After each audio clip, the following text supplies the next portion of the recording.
It was just another one of those empty Saturdays. The silence of the night filled the house. I had been living alone for a few years, and over time, loneliness had become a strangely comfortable companion. I no longer cared about the absence of noise or any real interaction. On the contrary, I found a certain peace in being alone, far from the hustle and bustle of people. Sitting at my computer, in a dimly lit corner of the room, the clock was nearing midnight. The neighborhood where I lived had always been quiet, too quiet, really. You couldn't even hear the sound of cars passing by.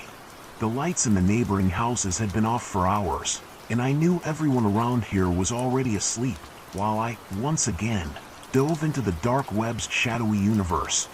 It was an old habit. Something that started out of sheer curiosity but soon became an addiction. The underworld of the internet always intrigued me.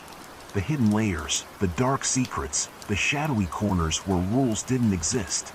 I wasn't a hacker, nor someone with illegal intentions, but I liked consuming that content, knowing what was hidden beyond what most people were even aware of.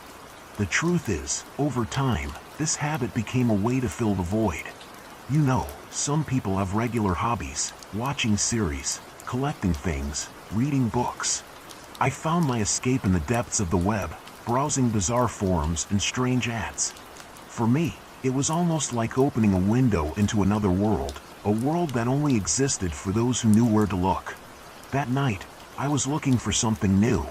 I didn't know exactly what, but I hoped to find something that would break the monotony. What I didn't know was that this night, in particular, wouldn't be like the others. I had been browsing for hours, hopping from site to site, from forum to forum, without finding anything particularly interesting. It was always the same thing: conspiracy theories, dubious goods for sale, and conversations that made little sense to anyone not immersed in that world. But then, something caught my eye. Among the shady ads for strange objects and illegal services, one, in particular, made me pause. It was a house for sale. The title was simple, almost generic: Great Opportunity, House for Sale in a Quiet Neighborhood. That in itself wasn't unusual. What made me click was the photo that accompanied the text. There was something about the image that seemed familiar. I clicked on the ad and began reading the description. 3-bedroom house, 2 bathrooms, spacious living room, and large backyard. Great location, ideal for families or those seeking peace. I kept reading, trying to understand why it bothered me so much until my eyes landed on the photos of the house. There was a picture of the facade, the front yard, and the living room. My stomach sank. That house didn't just seem familiar, it was my house. My heart started racing. It can't be, I thought, as I flipped through a few more photos. Every detail, every angle, it was impossible to ignore. The furniture was the same, the walls had the same marks, and even the small scratch on the front door was there, in exactly the same place. It was my house. I was looking at a dark web listing selling my house. I tried to think rationally. Maybe it was some bizarre coincidence. Maybe someone had taken old photos or somehow had access to images from a while ago. But that didn't make sense. I had never listed my house anywhere, certainly not on the dark web. And the photos were recent. I could see details only I would know, like the new plant I had bought last week and placed in the corner of the living room. The only explanation left was that someone was taking these photos now, without my knowledge, and posting them on that site. Whoever it was, they knew what my house looked like inside. They were watching me. I closed the ad with trembling hands and stepped away from the screen for a moment, trying to process what was happening. In that instant, the comfort of solitude I once cherished turned into something horrifying. I wasn't alone. Someone was watching every detail of my life, and I had no idea who it was. In the days that followed, I couldn't shake that ad from my mind. I returned to the site more often than I'd like to admit, even knowing it only fueled my paranoia. Every time I accessed the page, something new appeared. More photos, more details, and everything was becoming more terrifying. The first extra images were small updates, pictures of the kitchen, the garage, even the bathroom. Each new photo was a cruel reminder that someone was watching every corner of my house without my knowledge. But the photos weren't taken from normal angles, like a realtor would. They were strange shots, taken from hidden corners, as if the person taking them was hiding, lurking. No matter how many times I searched my house, I found nothing. No signs of forced entry, no hidden cameras, no evidence that anyone had physically been there. And that only made the feeling of helplessness worse. Each passing day, I felt like the walls were closing in on me. I could barely sleep. Every noise made me jump out of bed, cold sweat running down my back. Then came the photo that almost made me shudder. It was a typical night, like any other. I was at the computer, as always, investigating the damned ad, trying to find some clue as to who was behind it. But when the page loaded, there was a new image. It was different from the others. It was a picture of me, sitting exactly where I was, at that very moment, in front of my computer. In the image, I was facing away, illuminated only by the light from the screen, as if the person had taken the picture from the doorway of my room. Every detail was recent. The chair, the position of my hand on the mouse, even the clothes I was wearing at that moment. It couldn't be a coincidence. The photo was taken now. The feeling of being watched became unbearable. I turned around abruptly, looking around the room, trying to find where the photo had been taken from, as if the person might still be there. But of course, the room was empty. A deadly silence filled the air, but somehow, I knew I wasn't alone. Whoever it was, they were closer than I ever imagined. I was being monitored, watched within my own home. The terror consumed me completely. I felt exposed, vulnerable. It was as if every second I spent on the computer, every step I took in my house, was being watched by invisible eyes. There was no escaping that feeling anymore. They knew everything. Every move I made was at the mercy of whoever was on the other side of the screen. I couldn't think clearly anymore. Was I going crazy? Or was there really someone inside my world, inside my house, who I would never be able to see? I knew I had to do something. I couldn't keep living with the sensation that someone was watching me every second. The next morning, I bought the best security camera system I could find. It wasn't an easy decision. I always thought I'd never need it. My neighborhood was safe, quiet, but now the threat came from within, not from outside. Installing the cameras gave me a small sense of control, like I was finally taking action. I set one up in the living room, another at the entrance, in the hallway, and one in the bedroom, positioned to cover the entire room. If someone was entering or even coming close to my house, I would know. And, most importantly, if the photos continued to appear, I'd have proof. That was my hope. For the first few days, I became obsessive. I spent hours reviewing the recordings. Every time I entered or left a room, I checked for anything strange, any shadow out of place, anything that would hint at another person's presence. But, no matter how much I looked, the cameras didn't capture anything. Absolutely nothing. The house remained quiet, as silent as ever. The cameras worked perfectly, recording everything that happened, except any sign of the intruder. I expected to see someone, a mysterious figure, perhaps a clue as to how they were doing it. But there was nothing. It was as if the terror was happening in another dimension, one where I had no access. The ad, however, was still there, and with it, more photos. Each day, it seemed like more details of my life were on display. A photo of the hallway, right after I passed through, a picture of the kitchen, moments after I had left the glass on the sink. It was as if their cameras were more powerful than mine, as if they knew everything before I even reacted. And the more I tried to protect myself, the more exposed I felt. I began to doubt myself. Were the cameras being hacked? Were they somehow using my own equipment against me? I spent sleepless nights staring at the recordings, my eyes burning from trying to find something that explained what was happening. But nothing. Just the emptiness of the footage, and me, lonely, lost in my own paranoia. The feeling of helplessness grew stronger every day. If the cameras weren't catching anything, that meant either the intruder was extremely skilled or maybe they didn't need to be physically here. which meant that no matter what I did, I'd never really be safe. The sense of control the cameras gave me evaporated, replaced by an even deeper fear. If they could be here without leaving a trace.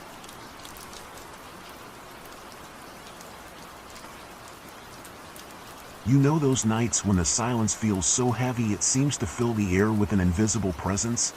It was one of those nights. A Wednesday, during one of those painfully slow weeks, where the only sound filling my house was the ticking of the clock. I'd been living alone for a few years, and I was used to the solitude. In fact, I even preferred it. There was an odd sense of peace in the absence of voices, of conversations, of everyday chaos. But on that particular night, the solitude felt different. The heavy silence was unnerving. The darkness felt unusually thick, as if it absorbed all the light and warmth from the house. I was sitting at my computer in a small office I'd set up in my bedroom. The screen cast a dim light on my face as I surfed the dark web, something I often did to escape the monotony of real life. For years, I'd explored the dark web. For most people, the idea of wandering through the underbelly of the internet was terrifying, but for me, it had almost become routine. I wasn't there for anything illegal, but I enjoyed the thrill of discovering things most people would never see: strange forums, conspiracy theories, ads for forbidden items. It was like a dark gallery of secrets. But that night, something caught my eye in a way I couldn't explain. Among all the familiar links, there was a post with a strange title that appeared on my screen: "A visitor for all of us." The text was simple, but disturbingly intriguing for those seeking company. Be careful what you wish for. Below the message, a single button pulsed on the screen, as if calling me, "Invite the visitor." I stared at that phrase for a while, unable to understand its purpose. The idea seemed absurd, almost childish. Yet, I couldn't look away. Somehow, that offer struck a nerve. Was I really alone? It was just harmless curiosity, I thought.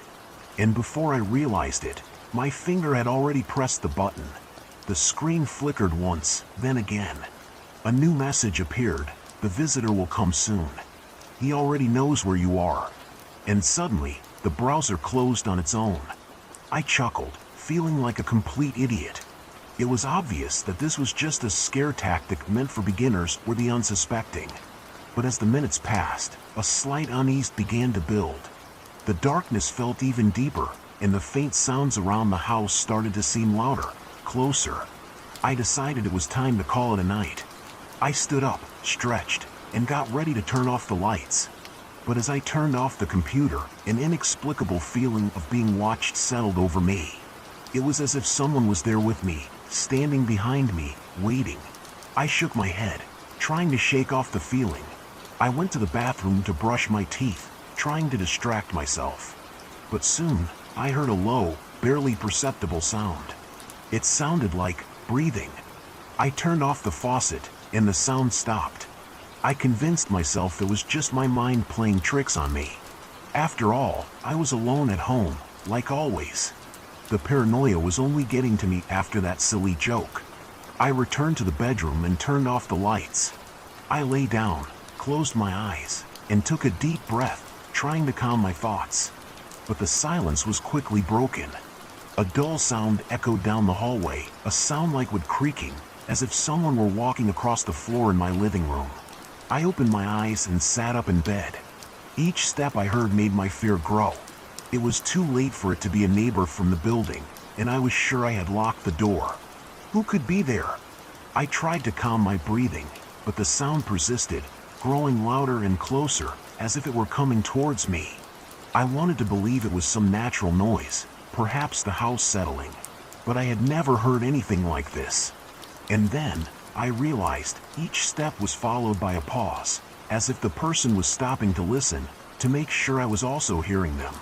With whatever courage I had left, I got out of bed and went to the bedroom door, opening it a crack to look down the hallway. There was only darkness.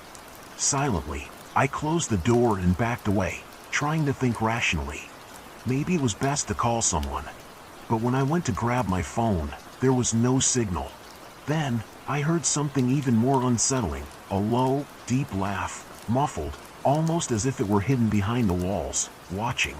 But the laughter was more than that. It seemed to echo from an invisible source, filling every corner of my mind. I turned back to the bedroom door, and at that moment, I saw the doorknob move slightly. My feet froze on the floor, and a wave of dread washed over me. I stood there, paralyzed, unsure of what to do, when finally the doorknob stopped moving. Silence returned. And then, it became clear to me, he was out there, waiting for me to come out. At that moment, my computer turned on by itself. On the screen, a new message flashed. "You invited him, now he's here." I didn't understand how this was possible. With trembling hands, I approached the screen and closed the message. And then, I heard a sound that froze me to my core. The laughter was coming from inside the room. It was there, somewhere, invisible, resonating all around me. I realized that there was no point in trying to find a logical explanation. Whatever I had invited was real. It was a living presence, and it was watching me with an intensity one had never felt before. It was no longer a game. I ran to the bedroom door, holding my breath. The moment I opened it, the hallway was empty, but the feeling of being watched intensified. It was as if he knew I was trying to escape. I ran through the house, hearing footsteps behind me, though I never saw a solid figure. I escaped outside, my heart pounding so hard it drowned out all other sounds. Eventually, I realized I was in the middle of the street, and the cold night air brought a brief sense of relief. I forced myself to calm down and tried to shake off any thought of going back inside. I knew that presence was still there. I could feel it, somehow. I sensed that, in a way, he had latched onto me, that now I was just another stop on his list. Ever since then, every time I close my eyes, I feel that presence lingering around me, a shadow that never dissolves, a visitor that I invited and that will never leave. My name is Brendan, I'm 28, and for as long as I can remember, I've been drawn to the unknown. Technology is my profession and my passion, and I work in IT security, exploring forums and the deepest corners of the internet for new security challenges and codes to break. It's part of my work to push boundaries, but that interest had started to blur into a bit of an obsession. I often spent nights diving into unexplored parts of the web, feeling like a digital adventurer. Some of my friends joked about my fascination with the dark web, saying that I was bound to encounter something I couldn't handle, but I brushed it off as superstition. I thought the horror stories were exaggerated, just urban legends to scare the curious. But one night, as I browsed through a closed, invite-only forum, I came across a peculiar link. There was no description other than "check your address." Odd, right? But it was 2 in the morning, and curiosity has a funny way of blinding judgment. With a shrug, I clicked. At first, I thought it was broken, just a blank page with a single box to enter an IP address. The irony of an IT professional entering their own IP crossed my mind, but for whatever reason, I decided to go for it. Almost instantly, a link to a video appeared.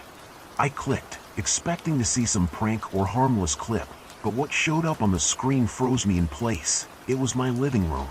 The video was unsettlingly clear, showing my living room from an angle that made it look as if someone was sitting on my couch, watching me.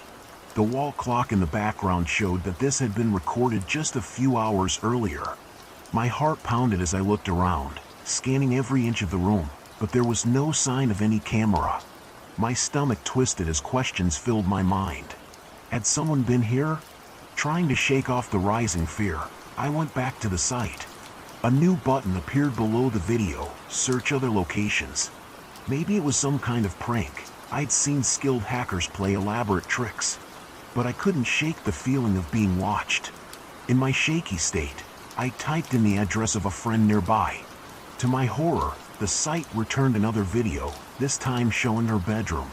She was fast asleep, blissfully unaware of the intruding lens recording her every move. I called her immediately, struggling to keep my voice calm.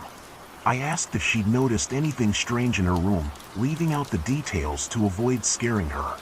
She assured me everything was normal and chalked it up to a glitch in my system. Still, I couldn't let it go. and I knew I had to dig deeper. I returned to the site, navigating link after link. Eventually, I found a section called Special Requests. It was a sickening catalog of horrors, showing users who could request video footage from any address they wanted, in any room they wanted, for the right price. Cryptocurrency was the currency of choice, and these people were paying obscene amounts to view lives they had no right to intrude upon. Bedrooms, bathrooms, public bathrooms, no place was safe. It was then that I realized the truth. This wasn't just a repository of hidden cameras. This was a marketplace for installing cameras on demand. They weren't just passively watching, they were actively invading. And I was their latest target. Every corner of my apartment suddenly felt exposed, vulnerable. The feeling of being watched was overwhelming, and paranoia seeped into my every thought. I scoured every inch of my home, tearing apart anything that seemed out of place. Finally, I found it, a tiny, almost invisible camera installed in my smoke detector. It looked freshly placed, a testament to how recent this invasion was. My mind was racing. Had they been here? How many cameras were there? What else had they seen? Sleep was out of the question that night. I sat up, wide awake, combing through forum after forum, trying to find answers. But every lead turned up empty.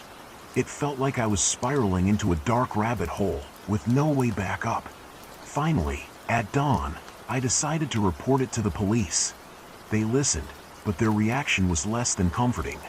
They explained that these kinds of cases were almost impossible to trace, and that any evidence could vanish in an instant. Despite their words, I returned to the site, hoping to at least grab a screenshot as proof.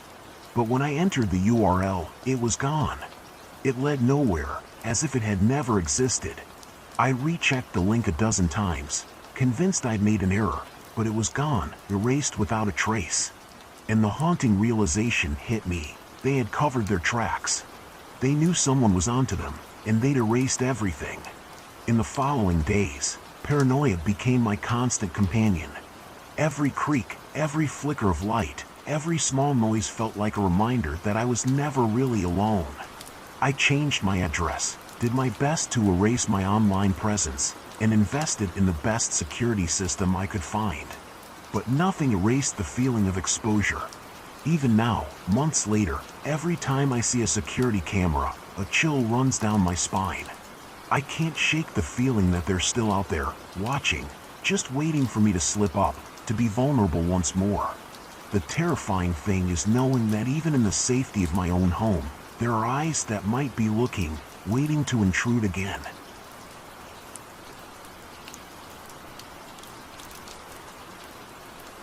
My name is Laura, and I'm 32 years old, a psychology student with an insatiable curiosity about the human mind and what drives people to commit extreme acts. Since I was young, I've been fascinated by the darker aspects of human nature, and during a semester at university, a colleague introduced me to the concept of the dark web. What started as a casual conversation about online curiosities quickly became a fixation that led me down a terrifying path. On a cold autumn night, surrounded by stacks of books on criminal behavior, I made the impulsive decision to explore the dark web myself. I set up a VPN and downloaded the Tor browser, my heart racing with both fear and excitement. I entered the hidden corners of the internet, greeted by a torrent of information, forums, and links. I encountered all sorts of bizarre content, but nothing could prepare me for what I was about to discover. As I navigated through the various threads, one link caught my eye, The Echo of Darkness. The title was ominous, and the vague description promised deep and transformative experiences. Intrigued, I clicked it without thinking too much.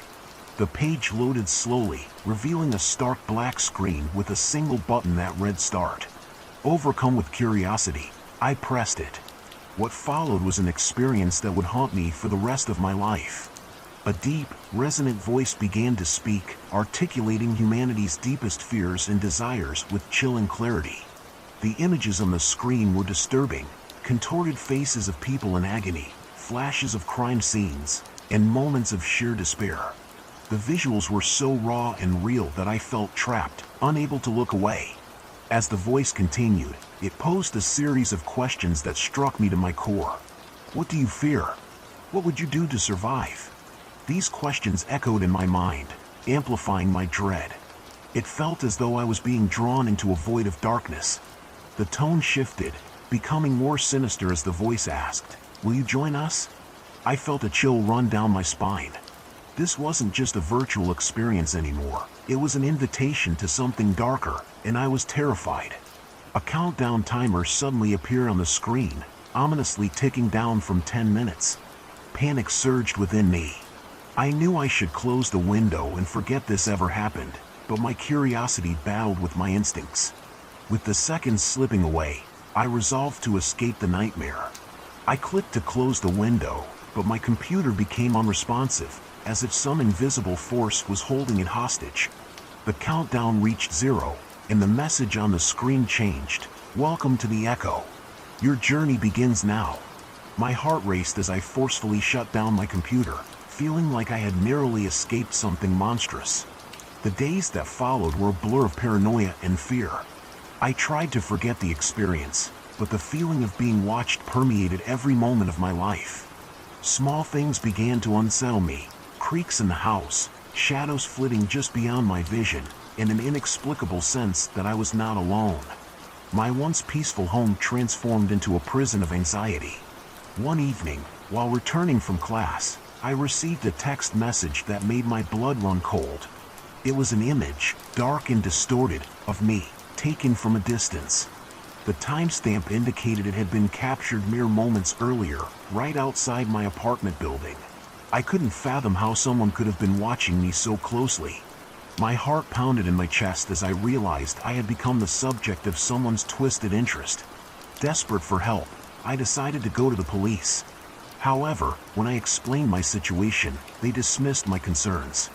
"Just stay off the internet," one officer suggested, shrugging it off as a horror story from the web.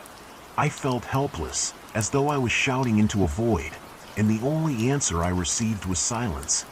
As the weeks dragged on, I became increasingly reclusive, avoiding social situations and isolating myself from friends and family.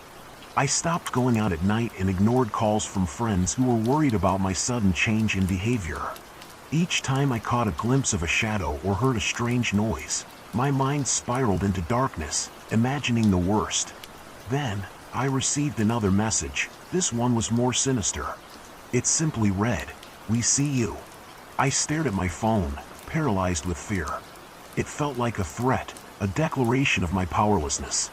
The messages kept coming, each one more cryptic and chilling than the last. I could no longer tell where the paranoia ended and the reality began.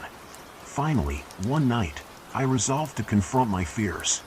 I decided to go back online, hoping to find a trace of the echo that had haunted me for so long. After hours of searching, I stumbled upon a forum where others had shared similar experiences, people who had also felt the grip of the echo and its sinister allure. The posts echoed my own feelings of dread, but they also contained threads of hope, stories of those who had escaped its grasp.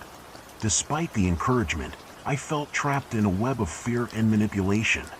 I desperately wanted to report this site to authorities, but my experiences had already shown me the futility of that option. I knew I had to take matters into my own hands. Determined to break free, I decided to move. I packed my things, leaving behind not only my physical belongings but also the remnants of a life consumed by fear. The fresh start felt like my only option, a way to escape the invisible chains that had bound me for so long. I moved to a new city, adopting a new routine and trying to rebuild my life.